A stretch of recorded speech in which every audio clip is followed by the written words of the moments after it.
আসসালামু আলাইকুম, সবাইকে আমন্ত্রণ জানাচ্ছি beyond border sports presents the football insight powered by rabbit hole BD. 2025 শেষ। 2025-এ বাংলাদেশ ফুটবল আমরা কি পেলাম, কি হারালাম, আলোচিত সব ঘটনা নিয়ে আজকে কথা হবে। আর কথা বলার জন্য আমাদের সাথে আছেন আমাদের সবার প্রিয় জাহিদ হাসান এমিলি ভাই। ভাইয়া, welcome to our show. Thank you ভাই, আমরা তো আমাদের শোতে বাংলাদেশ ফুটবলকেই বেশি ফোকাস করি। সো 2025 শেষ, আপনার কাছে যদি জানতে চাই এই 2025-এ বাংলাদেশ ফুটবলে আমরা কি পেলাম, কি হারালাম, যদি 5 পয়েন্টে বিশ্লেষণ করেন।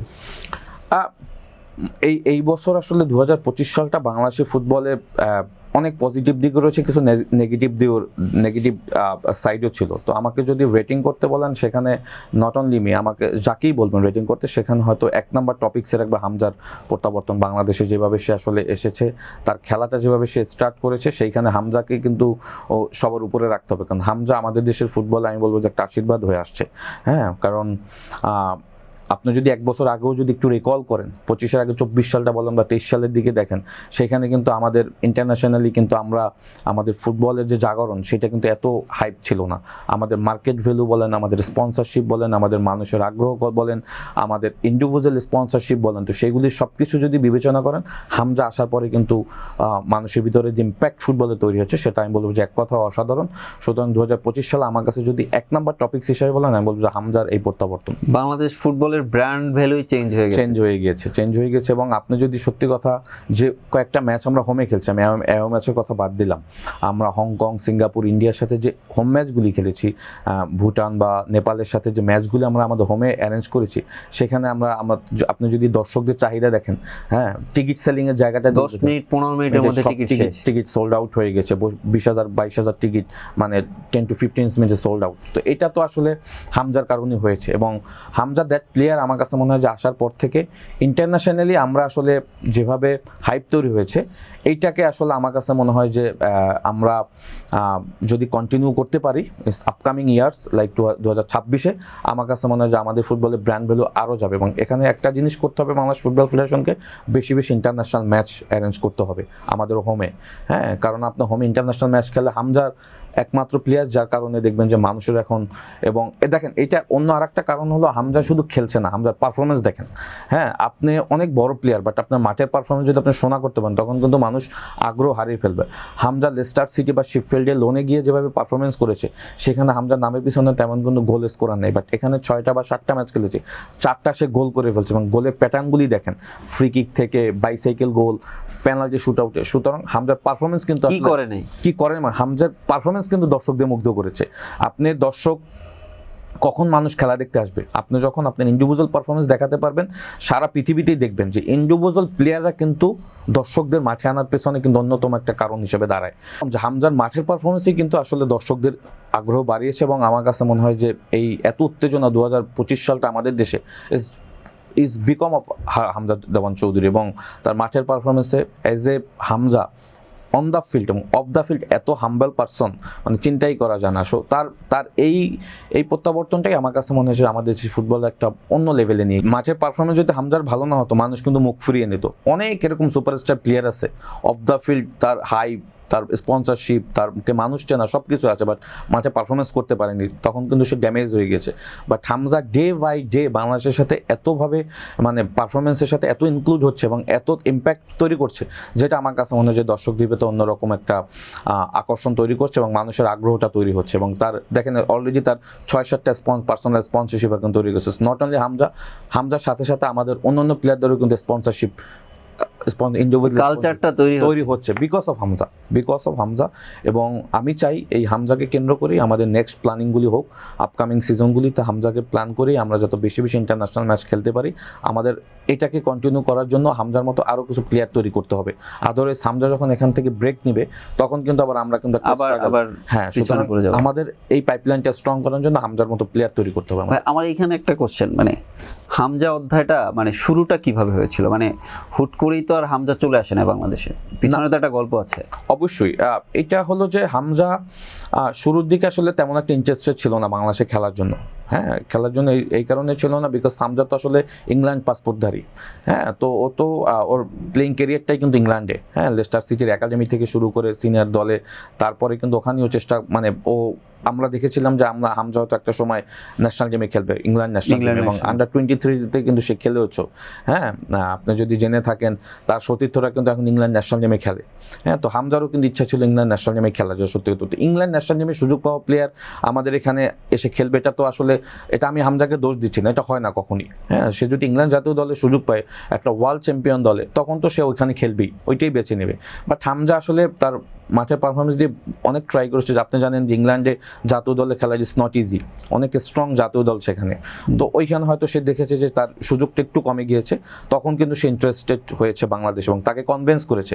হ্যাঁ, তা ওই সময় যারা কমিটিতে ছিল, সালাউদ্দিন বেদের শর্মা এবং আমাদের এখানে কিছু জার্নালিস্টও আছে, তারাও কিন্তু হামজার সাথে রেগুলার যোগাযোগ করেছে এবং বাংলাদেশ ফুটবল ফেডারেশন তার সাথে কিন্তু যোগাযোগটা কন্টিনিউ রেখেছে। এবং সব থেকে বড় প্রবলেম, হামজার ইন্টারেস্টেড না থাকলে আপনি এখানে কখনই তাকে আনতে পারতেন না। শেষের দিকে 2024 সালের একদম শেষের দিকে সে পুরোই আসছে যে স্প্রাইট ছিল সে বাংলাদেশের হয়ে খেলবে, যার কারণেই কিন্তু আমার মনে হয় যে এই হামজা 2025 সাল থেকেই কিন্তু স্টার্ট করেছে শিলংয়ের ম্যাচটা, যেখানে তারপরে তার কাগজপত্র নিয়ে কাজ করা হয়েছে এবং আমার মনে হয় যে হামজার পিছনে কিন্তু বাংলাদেশ ফুটবল ফেডারেশন লেগেছিল। হ্যাঁ, তো এটা আমি বলবো যে আমাদের ফুটবলের জন্য বিশাল একটা আশীর্বাদ। হ্যাঁ, নাম্বার 1 পেলাম 2025 সালের।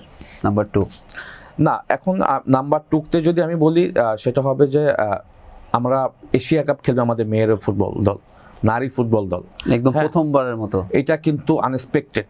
হ্যাঁ, এটা আমি চিন্তাই করি না যে আমাদের মেয়েরা এত তাড়াতাড়ি আসলে নারী এশিয়া কাপ খেলে ফেলবে অস্ট্রেলিয়া মাঠে যেটা হবে। এটা কিন্তু আমি বলবো যে বিশাল একটা অ্যাচিভমেন্ট, বিশাল অ্যাচিভমেন্ট। মানে ফুটবলে যদি সব থেকে বড় কোনো অ্যাচিভমেন্ট দেখেন, আমি বলবো নারী মেয়েরা যে এশিয়া কাপ খেলবে, এটা আমার কাছে মনে হয় যে আমাদের ফুটবলের জন্য বিশাল একটা অ্যাচিভমেন্ট হবে। কারণ নারী ফুটবলের যদি আপনি স্ট্রাগল পিরিয়ডটা দেখেন, নারী লিগটা যখন নারীরা যখন প্রথমে ফুটবল খেলা শুরু হয়, তখন কিন্তু এই নারীদেরকে নিয়ে কিন্তু অনেক আন্দোলন হয়েছে। নারীরা কেন ফুটবল খেলে এটা নিয়ে ফুটবল ফেডারেশনের সামনে কিন্তু মিছিল পর্যন্ত হয়েছে। হ্যাঁ, অনেকে হয়তো সেটা জানে না, বাট সেই নারীরা এখন এশিয়া কাপ খেলবে, ব্যাক টু ব্যাক তারা 2টা সাফ ফুটবল চ্যাম্পিয়ন হয়েছে। নারীদের অনেক মেয়েরা এখন বিদেশে লিগ খেলে। তো সেইখানে আমি বলবো যে এই নারীদের এশিয়া কাপ খেলাটার পিছনে যে আসলে যে তাদের যে কষ্ট, তাদের যে পরিশ্রম, তাদের যে মেধা, তাদের যে ত্যাগ, এগুলি কিন্তু আজকে তাদেরকে এই পর্যায়ে নিয়ে গিয়েছে। হ্যাঁ, তো আমি বলবো যে নারীদের এশিয়া কাপ খেলাটা, এটা আমার কাছে মনে হয় যে একটা বিশাল অ্যাচিভমেন্ট আমাদের দেশে ফুটবলের জন্য। এবং আমি খুবই আশাবাদী যে এই মেয়েরাদেরকে যদি আপনি প্রপার সাপোর্ট দেন, প্রপার নার্সিং করেন, হাইয়েস্ট লেভেলের ফ্যাসিলিটিস দেন, এই মেয়েরা একসময় খুব তাড়াতাড়ি ওয়ার্ল্ড কাপও খেলে ফেলবে। হ্যাঁ, তারা যেভাবে আজারবাইজানের মতো দলের সাথে যেভাবে কম্পিটিটিভ ফুটবল খেলেছে, আমি দেখতে পাচ্ছি যে এই মেয়েরা একটা সময় ওয়ার্ল্ড কাপ, সেটা হয়তো বেশি দূর নেই। সো নাম্বার 2 যদি বলেন, আমি নারীদের এশিয়া কাপ বলবো খেলাটা। 3 নাম্বারে যদি বলেন, আমি বলবো যে বেশ কিছু টপিকস আছে। আমরা যদি দেখি নারীদের লিগ, যেটা আমরা যদি বলেন, নারীদের লিগ কিন্তু অনেকদিন ধরে অ্যাবসেন্ট ছিল। হ্যাঁ, আমি সবসময় একটা কথা বলি, নারীরা যে আজকে এত বড় অ্যাচিভমেন্ট করছে, হ্যাঁ, এর পিছনে কিন্তু বেশ কিছু রিজন আছে। হ্যাঁ, আরও অ্যাচিভমেন্ট করতে পারতো যদি আমরা নারীদের লিগটাকে আমরা যদি কন্টিনিউ করতে পারতাম।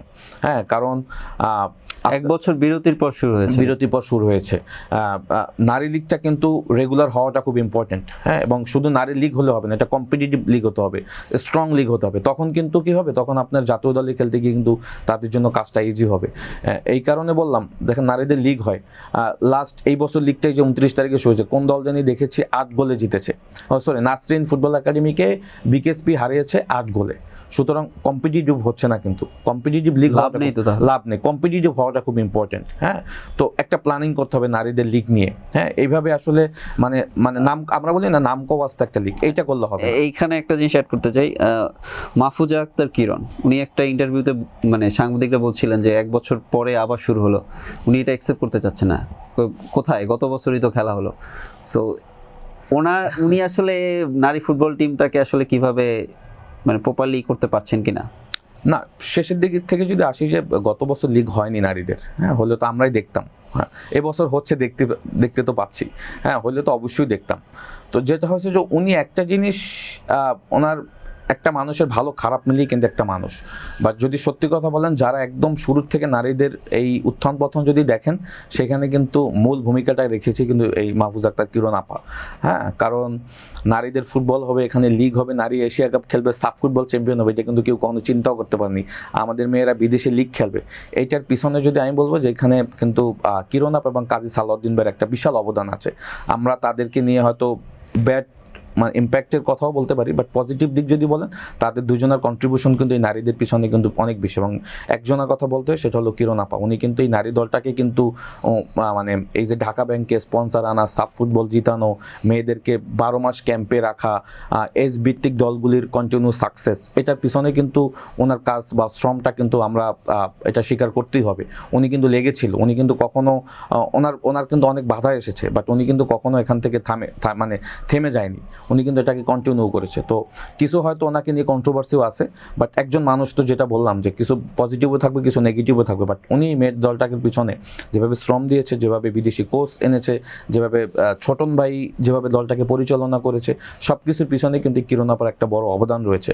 অ্যাট দ্য সেম টাইম আমি বলবো যে তার আরও কিছু ইনিশিয়েট নেওয়া উচিত ছিল, যেটা হলো যে আমি নারী লিগের কথা বললাম। উনি বলছে গত বছর হয়েছে, গত বছর হয়নি, বাট গত বছর করাটা উচিত ছিল।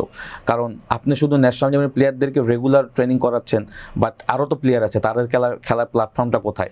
তারা তো যদি লিগটা হয়, সেখানে লিগে পারফরমেন্স করলে আপনি তখন তারা জাতীয় দলে খেলতে পারবে। সুতরাং লিগ করাটা খুব ইম্পর্টেন্ট। এটা হয়তো মিস আন্ডারস্ট্যান্ডিং হয়েছে। আমার মনে হয় যে কিরণ আপা নারী লিগকে নিয়ে আরও নেক্সট প্ল্যান করবে, এবং আমি মনে করি যে এটাকে স্ট্রং লিগ হিসাবে কীভাবে পরিণত করা যায় সেই দিক থেকে ফোকাস রাখবে। আর যদি আমি এটা তো 3 নাম্বার গেল, 4 নাম্বার যদি বলি, আমাদের ফুটবলে দেখেন আমরা তো এই 2025 সালটা পুরোটাই কিন্তু ইন্টারন্যাশনাল ম্যাচ নিয়ে কিন্তু আমরা লেগেছিলাম। বাট আমাদের যদি ঘরোয়া ফুটবল দেখেন, আমাদের যদি গ্রাসরুট ফুটবল দেখেন, সেই দিক থেকে কিন্তু আবার আমার কাছে মনে হয়েছে যে আমরা খুব বেশি ইমপ্রুভ করতে পেরেছি। তো সেইটা আমি বলবো যে বেশ ভালো অবস্থায় আমরা নেই। কারণ আমাদের ঘরোয়া ফুটবলটা কম্পিটিটিভ হচ্ছে, বাট মানুষ জানে না, প্রচারণা নাই। আমাদের স্কুল ফুটবল, পাইনিয়ার ফুটবল, গ্রাসরুটের ফুটবল, এসবিটিক ফুটবল কিন্তু আবার এখানে বেশি একটা ভালো অবস্থানে নাই। সুতরাং সেই দিকটা যদি দেখেন, আমি বলবো যে 2025 সালে এই বাংলাদেশ ফুটবল ফেডারেশন দায়িত্ব নেওয়ার 1 বছর কিন্তু অলরেডি হয়ে গিয়েছে। বাট সেই জায়গায় নাম্বার 4-এ যদি আপনি বলেন, যে আমরা বলবো যে ইন্টারন্যাশনালের বাইরে গিয়ে আমাদের ঘরোয়া ফুটবলের কিন্তু কালচারটা আমরা এখনো তৈরি করতে পারিনি। তো এটা কিন্তু খুব ইম্পর্টেন্ট। আপনি যদি ঘরোয়া ফুটবল যদি আপনি স্ট্রং না করতে পারেন, পাইপলাইনে যদি প্লেয়ার তৈরি না করতে পারেন, আমি একটু আগে একটা কথা বলেছি যে হামজা দোহান চৌধুরী যখন এখান থেকে চলে যাবে, যখন ব্রেক নেবে, তখন আপনি কি করবেন? তো আপনার তো প্লেয়ার তৈরি করতে হবে। সুতরাং প্লেয়ার তৈরির জায়গাটা কিন্তু আমরা এখন স্ট্রংলি ওই জায়গাগুলি নিয়ে কিন্তু সুবিধা মতো কাজ করতে পারছি না। তো এইটা নিয়ে আমি মনে করি যে ফোকাসে রাখা উচিত। সো আমাকে যদি বলেন স্পেসিফিকভাবে, নাম্বার 4 হলো আমাদের ঘরোয়া ফুটবলের কালচার আরও স্ট্রং করতে হবে, এইটার দিকে ফোকাস রাখতে হবে। তো এইটাই আর কি। তো আমাকে যদি 5 নম্বরে বলেন, আমি বলবো যে এবার কিন্তু কন্ট্রোভার্সি ছিল। জাতীয় দলের ছেলেদের কোচ নিয়েও কন্ট্রোভার্সি ছিল, মেয়েদের কোচ নিয়েও কন্ট্রোভার্সি ছিল।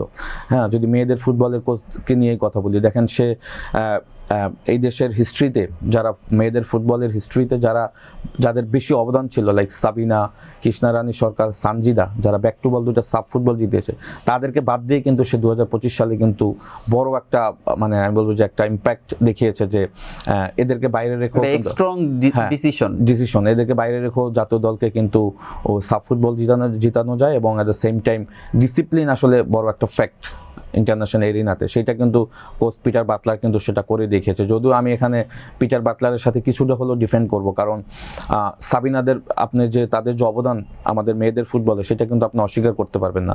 আমি চেয়েছিলাম হয়তো আপনি তাদেরকে স্টার্টিং 11-এ না খেলান বা সুযোগ না দেন, বা দলের সাথে রাখেন। হ্যাঁ, তো তারা যে ডিসিপ্লিন ব্রেক করেছে, ওইটা তো অন্যভাবেও শাস্তি দেওয়া যেতে পারতো। তো এখানে আমার মনে হয় যে বাংলাদেশ ফুটবল ফেডারেশন একটা ইনিশিয়েট নেওয়া উচিত ছিল স্ট্রংলি, যেটা নেয়নি। যদিও আমি বলবো যে কোচের উপরই পুরোটাই তারা ভরসা রেখেছে, বাট কোচ কিন্তু সেটা প্রতিদান দিয়েছে। তো এটা নিয়ে তো পুরো 2025 সালে কিন্তু একটা বড় কন্ট্রোভার্সি ছিল যে আমাদের 8 জন ইম্পর্টেন্ট প্লেয়ারকে কোচ বাদ দিয়ে দিয়েছে, দলে রাখেনি। অ্যাট দ্য সেম টাইম সে তার জায়গাতে কিন্তু সে স্ট্রং ছিল। বাট এইটা দুই দিক থেকে বাংলাদেশের ফুটবল একদিক থেকে পজিটিভ দিকও রয়েছে, একটু নেগেটিভ দিকে রয়েছে। পজিটিভ দিকটাই বেশি। আপনি যখন কোচকে পুরো স্বাধীনতা দিবেন, তখন যদি কোচ সেইটা নিয়ে সাকসেস হয়ে যায়, তখন কিন্তু সেইটার প্রতি আপনার ভরসা রাখতে হবে। কোচ যেটা দেখেছে যে ডিসিপ্লিন মেইন ফ্যাক্ট, হ্যাঁ, তো সেটাকে কিন্তু সে স্ট্রংলি কিন্তু সে প্রমাণ করে দেখিয়েছে। হ্যাঁ, মাঠে আপনি কিন্তু বারবার বলতেন ভাইয়া যে নারী ফুটবল টিম একটা ব্র্যান্ডের ফুটবল খেলে, রাইট। সো সে তার ওই জায়গাটায় স্ট্রং ছিল বলেই সবকিছু এভাবে গুছিয়ে আনতে পেরেছে। এবং এই কারণেই কিন্তু পুরো বিষয়টা কিন্তু ধামাচাপা রয়ে গিয়েছে, কারণ সাবিনা, কৃষ্ণারানী সরকার, সানজিদারা ব্যাক টু ব্যাক যেভাবে দুটো সাব ফুটবল জিতিয়েছে, তো সেখানে কিন্তু তাদের অবদানটা কিন্তু আমরা ওইভাবে সামনের দিকে আসে নাই, বিকজ পিটার বাটলার ওই যে আমি বললাম যে সে প্লেইং স্টাইলটা এত সুন্দর স্ট্রং করেছে, এবং আজারবাইজানের সাথে যদি লাস্ট আমরা যে ম্যাচটা খেলেছি, যে স্ট্রং ফুটবল খেলেছি, ওইগুলির কারণেই কিন্তু দেখবেন যে এখন ওই জিনিসগুলি কিন্তু আর সামনে আসছে না।